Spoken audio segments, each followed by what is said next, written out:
menerjemahkan ayat ini, isna'u kulla syai'in illa nikah, katanya. Lakukanlah segala sesuatu, artinya ini perintahnya kepada para suami, boleh melakukan apapun illa nikah. Nikah di sini maksudnya adalah tadi yang kita katakan adalah berhubungan badan atau jima. Selain itu masih diperbolehkan karena ada banyak pendapat. Dulu ketika para sahabat itu awal-awal ya, maksudnya belum turun ayat ini ya, mereka tidak tahu gitu.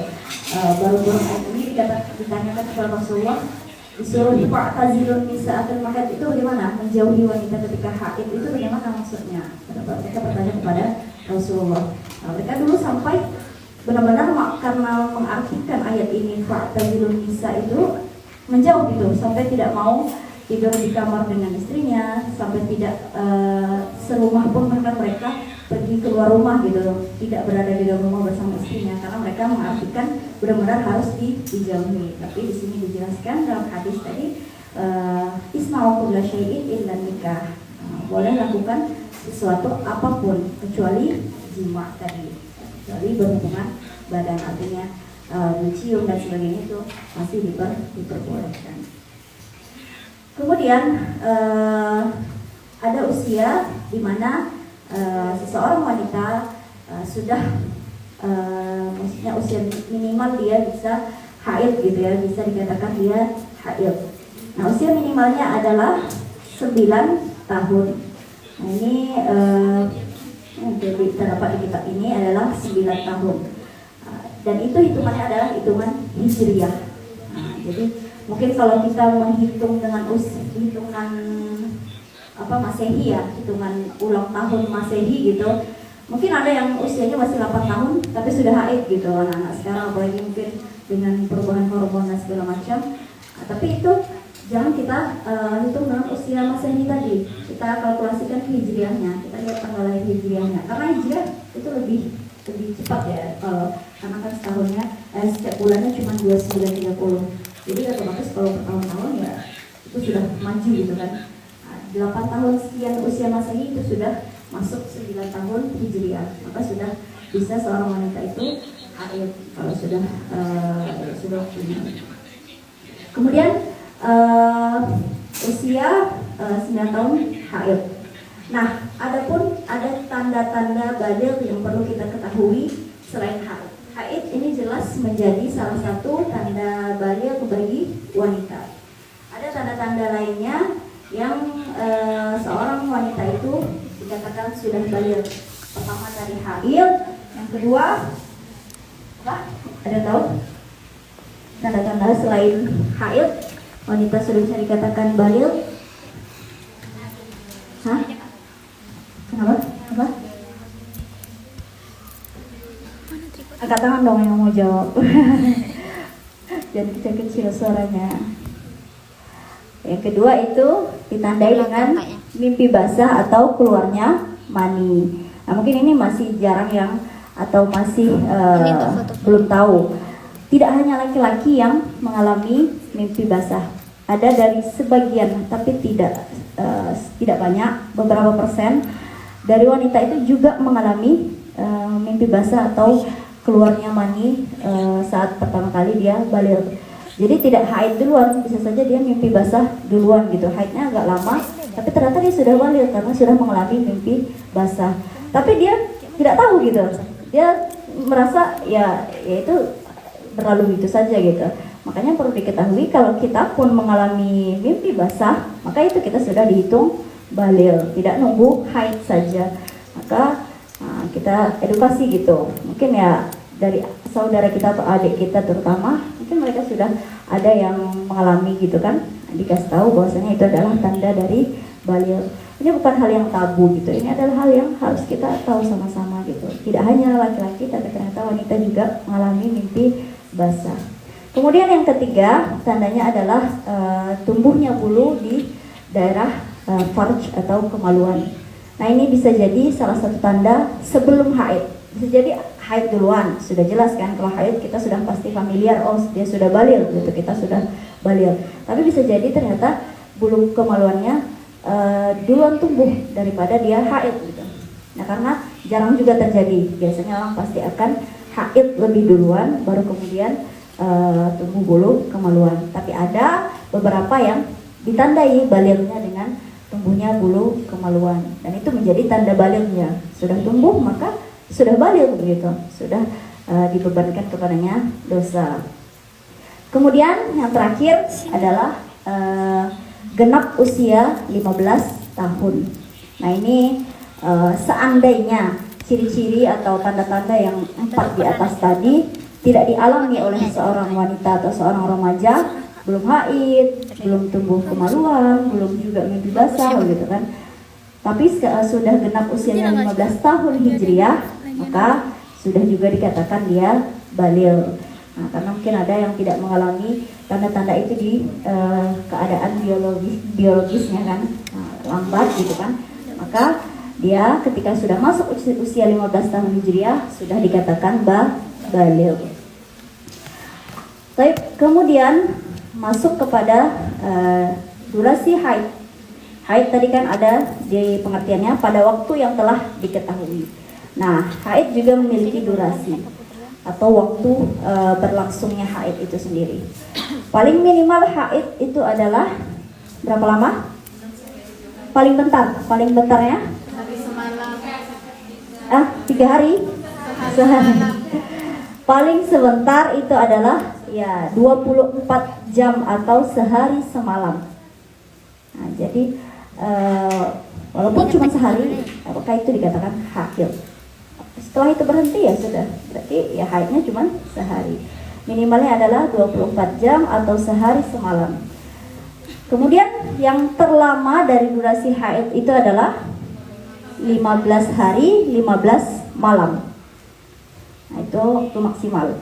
Nah ini makanya ketika kita haid kita harus hitung, ketika lewat dari 15 hari 15 malam maka nanti masuk kepada istihadhah tadi, jenis darah yang ketiga tadi atau darah penyakit tadi. Itu bukan lagi dikatakan haid tapi sudah masuk kepada darah istihadhah. Nah, tapi rata-rata durasi dari haid kita atau orang Asia, orang Indonesia itu kurang lebih 6 sampai 7 hari. Kemudian sebenarnya haid dan nifas dan istihadhah tadi bisa dibedakan dari ciri-ciri darah tersebut ya. Kita bisa membedakannya dari ciri-ciri darah sifatnya gitu. Selain daripada waktunya tadi, kalau istihadhah dia ketika lebih dari 15 hari haidnya bisa kita hukumi itu adalah darah istihadhah. Tapi bisa kita lihat juga dari sifat darah tersebut. Nah biasanya darah haid ini dia punya karakter apa? Maaf dia warnanya hitam, agak kehitaman gitu ya. Kemudian ada berbau, maksudnya baunya itu tidak seperti bau darah segar gitu, bau ya kita paham lah ya, berbau. Kemudian dia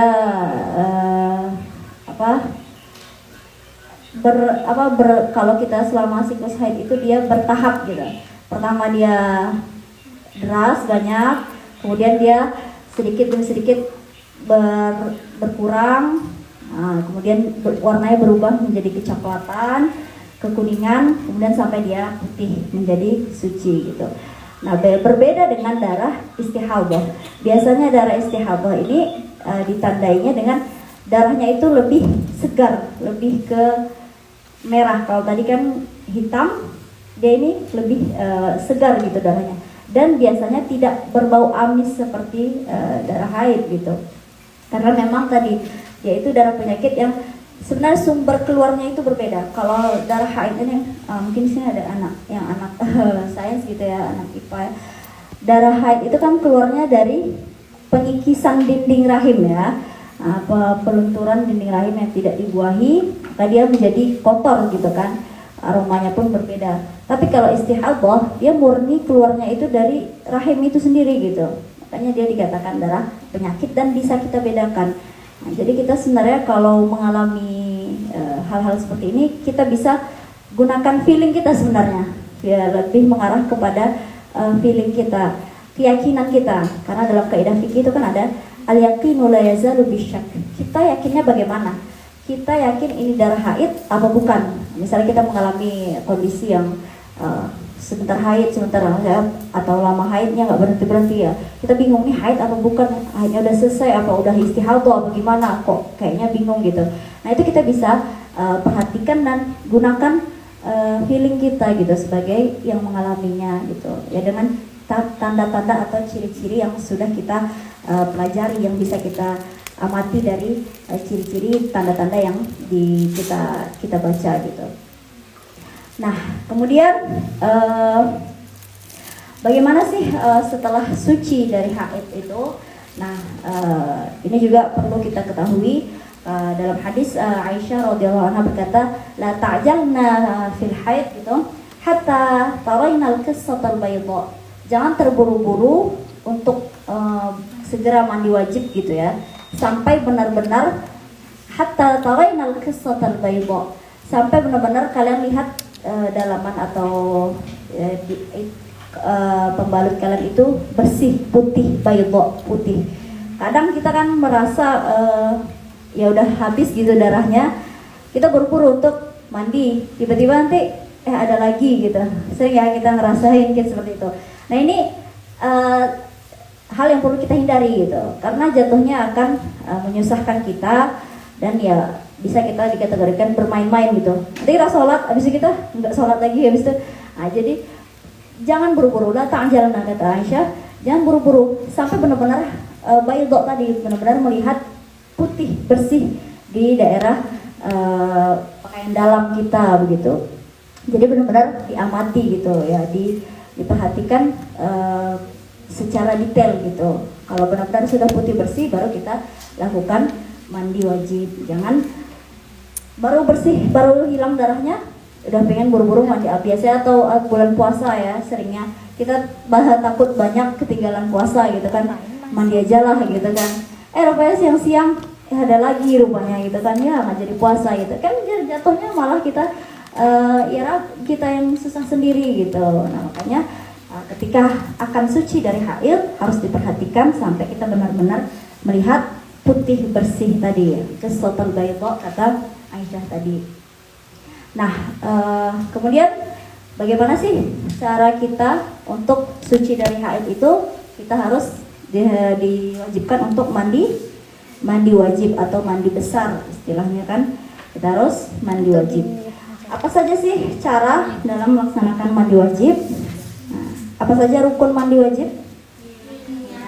Oke, yang pertama rukunnya niat. Yang kedua? Wudu atau membasuh tangan. Kok beda-beda? Jadi gimana sama ini mandi wajibnya gimana caranya? Oke, yang pertama rukunnya tadi apa? Niat, betul ya, niat. Yang pertama, atau baca basmalah, niat tidak ada lafaz khusus, cukup terdetik di hati boleh. Tapi kalau mau dilafazkan dengan bahasa Arab, nawaitul ghusla li raf'il hadatsil akbar, boleh. Tidak ada ketentuan. Yang kedua, membasuh badan, membersihkan kemaluan. Nah itu rukun yang kedua. Kemudian yang ketiga, basuh tangan. Mana nih? Tiap bulan mandi wajib kan? Kok beda-beda jawabannya? Jadi yang mana? Nanti dari sini sama kan. Membasuh tangan. Yang pertama niat. Ini kita bahas rukun dulu ya. Tidak sunnah, tidak anjuran, tidak apa-apa. Niat yang pertama, yang kedua membersihkan kemaluan, yang ketiga mengalirkan air ke seluruh tubuh. Selesai. 3 ini saja rukun mandi wajib. Nah ini yang menjadi hal yang wajib kita lakukan saat mandi wajib. Nah, adapun selain itu yang disebutkan tadi adalah termasuk sunnahnya. Apa saja sunnahnya? Berwudu sebelum tadi, berarti kalau berwudu itu setelah kita membersihkan kemaluan, berarti berwudu dulu boleh, itu sunnah dari mandi wajib. Kemudian apalagi tadi ada yang bilang menggosok, mengguyur kepala atau membasuh tangan, juga itu termasuk adalah sunnah mandi wajib. Kemudian ada lagi sunnahnya itu memulai dari kanan. Nah ini tidak harus. Biasanya kan ada yang bilang kanan dulu 3 kali, baru guyur kiri lagi 3 kali. Nah ini adalah sunnah, bukan rukun atau bukan tata cara yang diharuskan. Nah, kalau cara mengguyurnya terserah. Mau diguyur pakai air hujan pun, kita tiba-tiba keluar baru kita mandi atau loncat ke dalam sungai, ya sudah, itu namanya sudah mengguyur, sudah selesai mandinya gitu. Maka dibedakan antara sunnah ataupun rukunnya, yang menjadi keharusan dilakukan atau yang hanya sunnahnya saja. Kemudian apakah rambut yang dikepang atau diikat itu perlu dilepaskan saat mandi wajib? Nah ini ada perbedaan pendapat. Ada yang mengatakan harus diurai, ada yang mengatakan tidak harus diurai. Adapun perkataan yang lebih ashah adalah tidak perlu diurai. Mungkin kita ya kalau kebiasaan di Indonesia ya pasti dibuka ya ikat rambutnya, sapuan atau apa segala macam. Tapi di beberapa negara atau beberapa daerah atau mungkin ya di Indonesia sendiri ada yang orang mana itu timur sana punya ikat rambut yang banyak gitu ya, yang dijalin itu Papua atau mana itu daerah timur sana. Maka orang seperti ini, nah, kalau mandi wajib tidak perlu dibuka, cukup diguyur saja. Maka sudah dikatakan sah mandi atau bersucinya. Kemudian apa saja yang tidak boleh dilakukan oleh kita saat haid? Nah, ini kita sudah juga tahu. Yang pertama adalah sholat. Idza ja'al haid fatrukis sholat, tinggalkanlah sholat. Adapun sholat maka tidak perlu diqadha, tidak perlu diganti setelah kita selesai haidnya. Kemudian yang kedua, puasa wajib ya yang dimaksud. Ini harus kita tinggalkan juga. Dan perlu ada kita ketahui kalau kita meninggalkan puasa saat haid, maka kita harus mengqadha puasa tersebut. Kemudian ada tambahan catatan lagi. Memang kalau haid itu konsekuensinya hanya mengqadha. Tetapi kalau kita sampai membayar utang puasa itu lewat dari Ramadan setelahnya gitu. Misalnya tahun ini kita batalkan nih bulan puasa kemarin, sampai Ramadan tahun depan masih ada nih utangnya yang masih belum terbayar, sisa 2 atau sisa 1 misalnya. Tentu kan masih menjadi hutang kita. Setelah puasa kita nyambung hutang lagi kan, ada tambahan lagi. Nah, hutang yang ketinggalan 1 atau 2 tadi itu ada dendanya. Kita harus membayar fidyah. Tambahannya kita harus qadha plus fidyah. Nah, ini konsekuensi tambahan karena sudah lalai dalam mengganti puasa. Nah, ini perlu diingat. Perlu juga hati-hati gitu ya. Sering lumayan masih sering terjadi anak-anak remaja atau adik-adik kita tuh lupa ganti puasa berapa lagi ya, atau kayak ya mungkin yang di lingkungan yang umum gitu ya, puasa sunnah agak sulit untuk dilakukan gitu kan, sampai Ramadan tahun depan ya nggak terkejar gitu, akhirnya utangnya numpuk lagi. Maka ya dicatat berapa sisa utang yang tahun kemarin, dan itu perlu dibayarkan fidyahnya. Jangan sampai dibiarkan begitu saja, ini akan menjadi ya utang gitu, memang utang kita kepada Allah. Jadi harus benar-benar dicatat. Baik, kemudian apa yang tidak boleh dilakukan oleh orang haid? Yang ketiga, ada masalah membaca atau memegang mushaf. Ini terjadi khilaf atau perbedaan pendapat di kalangan ulama. Memang di kitab yang kita sedang baca ini, Al-Ifanah wal Ifadhah ini, itu dikatakan tidak boleh membaca atau menyentuh mushaf. Dalilnya banyak, memang dikatakan karena tadi ada perbedaan pendapat ya. Tapi anak pribadi sendiri mengambil pendapat yang tidak apa-apa untuk memegang dan membaca mushaf saat haid. Tapi kembali kepada masing-masing. Kita sudah besar, sudah bisa mencari referensi dan bacaan sendiri, dibaca. Bisa dilihat ya tadi buku yang Anak kirim itu sumbernya. Kitab ini tidak membolehkan, tapi kalau Anak mengambil pendapat yang boleh. Kemudian apalagi yang tidak boleh dilakukan oleh orang haid? Wudu. Boleh nggak wudu? Oh iya. Boleh. Boleh nggak wudu? Boleh. Nggak boleh. Boleh? Tidak. Nggak boleh kenapa? Karena wudu bersuci. Tapi haid hadas besar. Andi yang bilang boleh, kenapa boleh?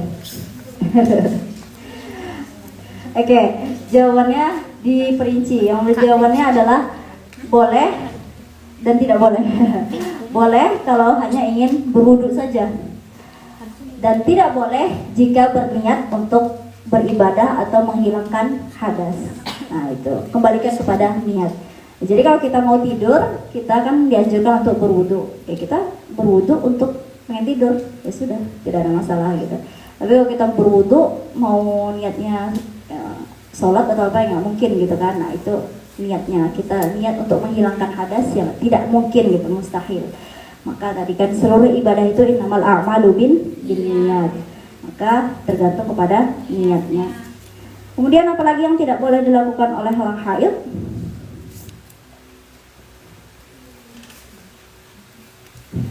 Apa lagi?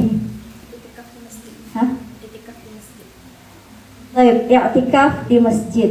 Nah ini betul, di dalam kitab Ifanah wal Ifadhah dia mengambil pendapat tidak boleh beriktikaf di masjid selama haid ataupun nifas tadi.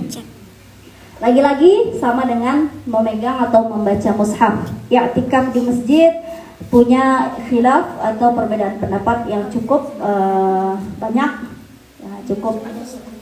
Maka kita kembalikan ke kita masing-masing yang mana yang dipakai. Di dalam kitab Ifanah wal Ifadhah tidak diizinkan haid untuk beriktikaf.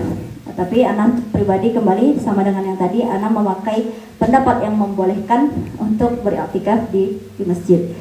Karena apa ya? Kita cara mengambil hukum itu beda-beda ya. Maksudnya cara kita melihat kondisi itu berbeda-beda. Kita bisa ya secara logika bisa kita pakai namanya dalil akli. Ada dalil akli ketika kita dalam menentukan sebuah hukum gitu.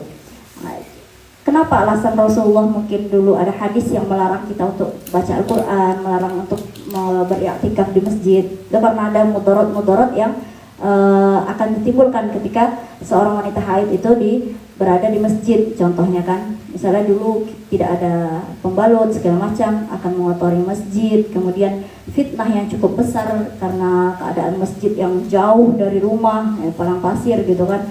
Kemudian juga bentukan masjidnya campur, ikhwan akhwat, ya kita tahu lah gitu kan gimana. Tapi kalau kita lihat zaman sekarang gitu kan, ya i'tikaf ya enak gitu kan. Sudah nyaman gitu, sudah dipisah, kemudian juga ya sebelah rumah kita musola, masjid gitu kan. Jadi kalau kita bandingkan kita di rumah saja daripada kita i'tikaf, mana lebih banyak mudaratnya terhadap diri kita gitu kan. Ya kita timbang saja di rumah. Kalau lagi bulan puasa haid ngapain?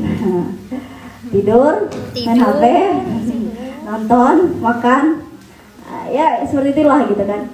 Ya akan rugi gitu kan. Nah, tapi kalau kita bisa, ya mungkin kita ya i'tikafnya kita di sudut saja, tidak ikut di tengah-tengah masjid kan, bisa kita akalin gitu kan. Maksudnya ya dengan hal-hal seperti itu kita bisa timbang, karena ada dalam setiap kalau ada khilaf itu ada alasan-alasan yang bisa kita pertimbangkan. Tapi kecuali hal-hal yang dalam fikih itu tidak ada khilafnya, maka kita tidak boleh membantah gitu. Selagi ada khilaf, nah kita bisa pilih yang mana yang menurut kita sesuai dengan keadaan kita. Nah, jadi jangan hakimi perbedaan. Dalam fikih justru perbedaan itulah yang menjadi warnanya. 90% dalam fikih itu semuanya perbedaan. Hampir. Nah, makanya dalam fikih ada fikih muqarin, ada lagi nanti fikih qadaya mu'asirah. Itu semua isinya perdebatan. Nah, kalau mazhab Syafi'i kayak gini, mazhab Hanafi begini-begini, ya, semuanya. Nah, sampai bingung mau ikutin yang mana gitu kan.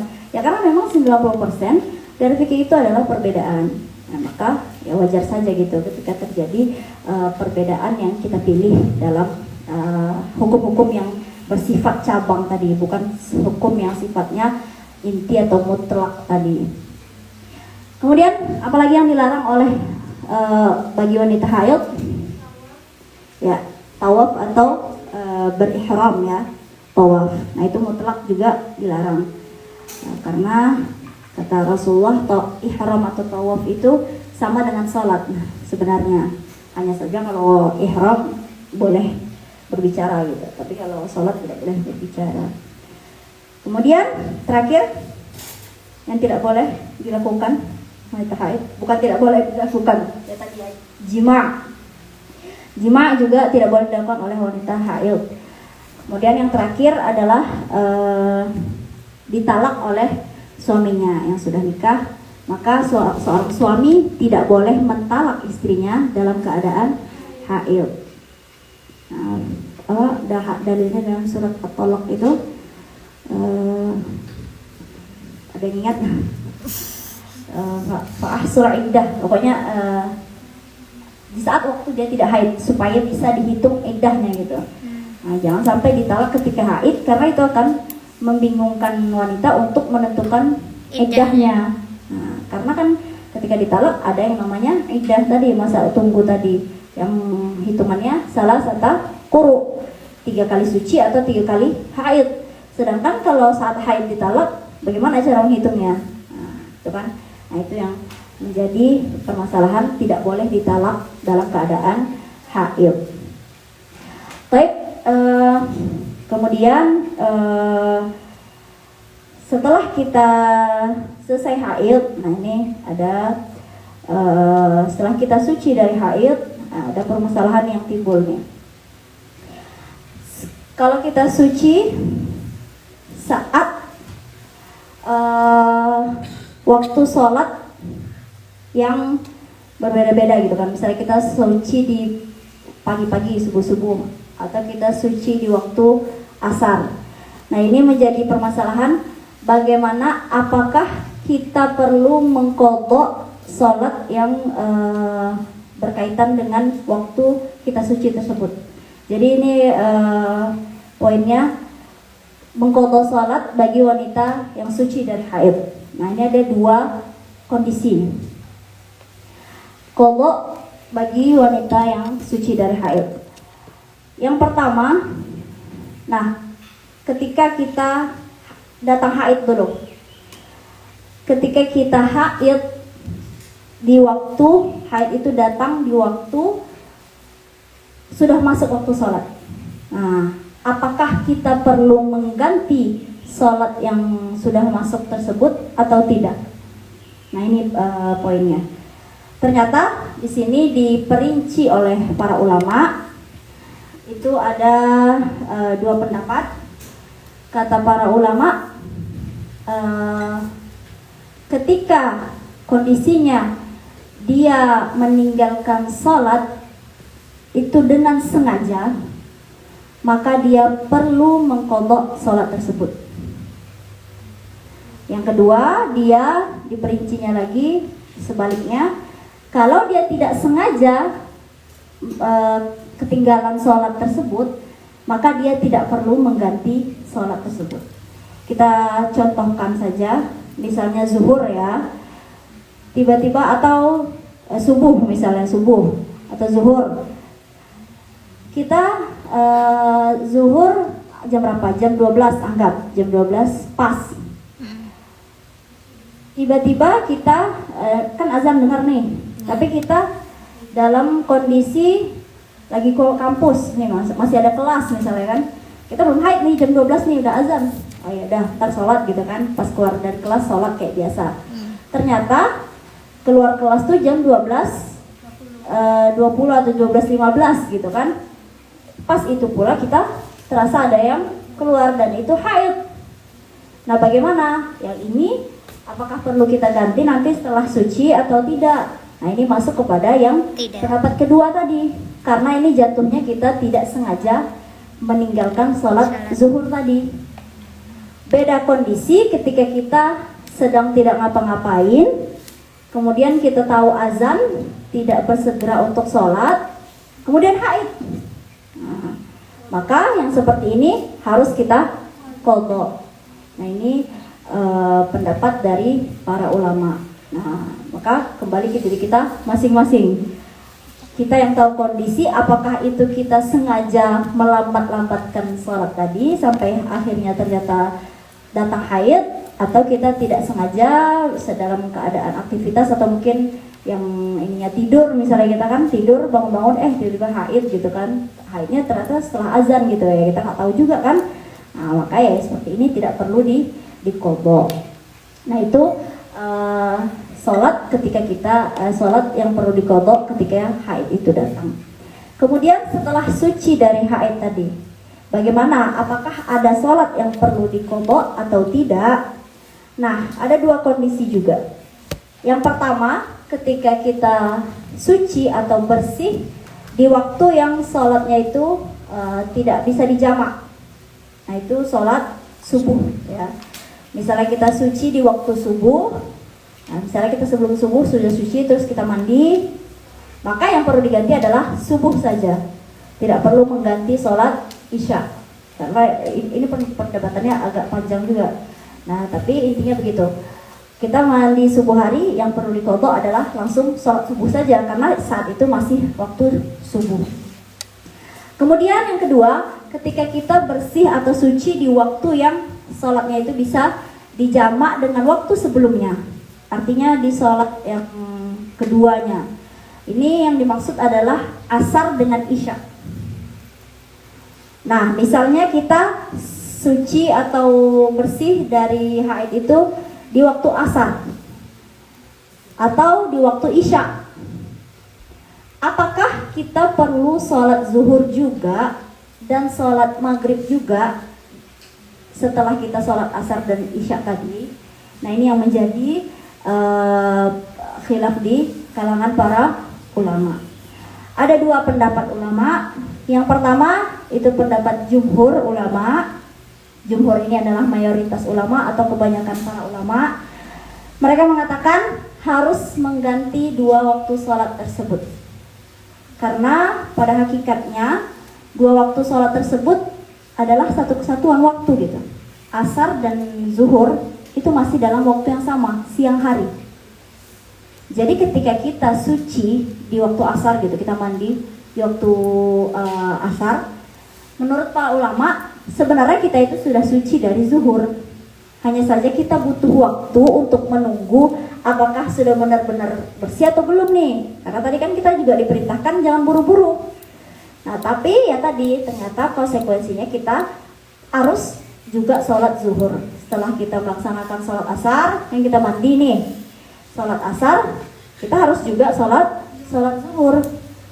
Nah ini pendapat jumhur ulama, karena ada dalam hadis dikatakan, ini dalam syarah al-muhadzib, kitabnya al-majmu', wa in kana dzalika tur fi waqti al-'asr atau fi waqti al-'isya, qala fil jadid, dalam qaul jadid Imam Syafi'i salah satunya, yalzimu zuhur bima yalzimu bihil 'asr, harus juga sholat zuhur sebagaimana dia harus melaksanakan sholat asar.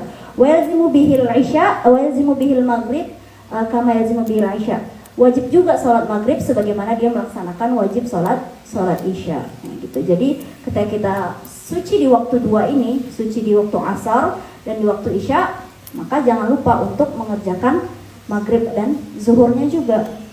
Nah ini jumhur ini kebanyakan para para ulama pendapat seperti itu.